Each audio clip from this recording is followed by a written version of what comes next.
بسم اللہ الرحمن الرحیم۔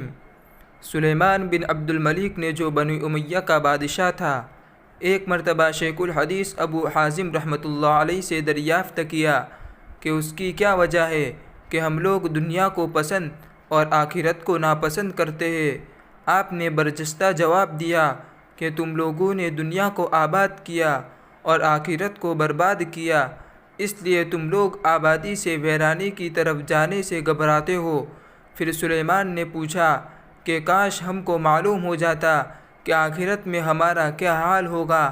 آپ نے فرمایا کہ قرآن پڑھ لو، تمہیں معلوم ہو جائے گا۔ سلیمان نے کہا کہ کون سی آیت پڑھوں؟ آپ نے فرمایا ان الابرار لفی نعیم و ان الفجار لفی جحیم، یعنی نیکوکار یقیناً جنت میں اور بدکار یقیناً جہنم میں ہوں گے۔ پھر سلیمان نے یہ دریافت کیا کہ دربار الہی میں بندوں کی حاضری کا کیا منظر ہوگا۔